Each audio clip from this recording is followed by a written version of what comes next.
అందరికీ నమస్కారం. ఓం శ్రీ గురువే నమః. ఈ శరీరం పేరు కరుణ. కలటూరు గ్రామం, ఆగిరిపల్లి మండలం, ఏలూరు జిల్లా. త్రిమాత ఏకైక గురువు, ఆధ్యాత్మిక సామ్రాజ్య చక్రవర్తి, త్రైత సిద్ధాంత ఆదికర్త, సంచలనాత్మక రచయిత, హిందూ జ్ఞాన ధర్మ ప్రదాత శ్రీ శ్రీ శ్రీ ఆచార్య ప్రబోధానంద యోగీశ్వర్ల వారి పాద పద్మములకు నమస్కారములు. వేమ యోగీశ్వర్ల వారి పుట్టినరోజు సందర్భంగా మన ఈ జనవరి 19వ తేదీన ఆయన పుట్టినరోజు సందర్భంగా ఆయన రాసిన పద్యాల్లో నుంచి ఆ భావాలు ఇప్పటి వరకు ప్రపంచపరంగానే మనకి అర్థమైనవి. ఆ పద్యాల్లో నిగూఢంగా ఉన్న ఆధ్యాత్మికతను బయటకి తీసి మనకి నిగూఢ తత్వార్థ బోధిని అనే గ్రంథంగా ఆచార్య ప్రబోధానంద యోగీశ్వర్ల వారు వ్రాయడం జరిగింది. ఆ గ్రంథంలో నుంచి ఒక పద్యాన్ని మనం తెలుసుకుందాం.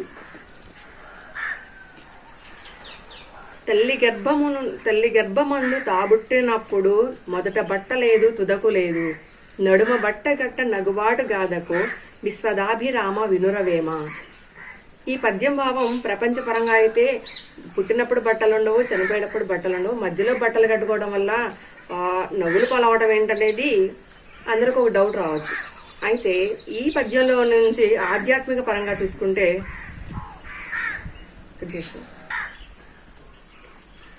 ఈ పద్యంలో నుంచి ఆధ్యాత్మికతను మనం చూసుకుంటే సూర్యగోళంలో నుంచి ఉల్కలు మనకి రాలిపడినట్లుగా, సముద్రం నుంచి నీటి బిందువులు బయటపడిపోయినట్లుగా, ఇంకా అగ్ని నుంచి అగ్ని కణములు బయటపడినట్లుగా అణువణువున వ్యాపించి ఉన్న పరమాత్మ నుంచి బయటికి వచ్చిందే ఈ జీవుడు అన్నమాట.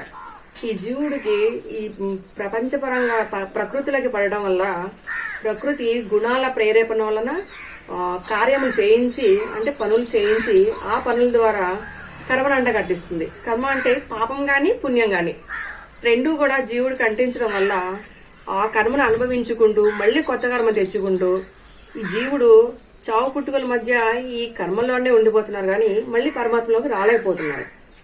అయితే పరమాత్మలోకి చేరడానికి ఎలాగంటే ఇప్పుడు నీటి బిందువు భూమి మీద పక్కన పడినప్పుడు సూర్యరశ్మి వేడికి నీటి బిందువు అనేది కరిగిపోయి ఆవిరిగా మారి మళ్ళీ వర్షంగా కురిసి నదిగా ప్రవహించి మళ్ళీ సముద్రంలోకి ఎలాగైతే చేరుతుందో ఈ జీవుడు కూడా ఆత్మజ్ఞానాన్ని తెలుసుకుని కర్మ అనేది పాపం కానీ పుణ్యం కానీ రెండూ లేకుండా చేసుకుని పరమాత్మలో కలిసిపోవాలి.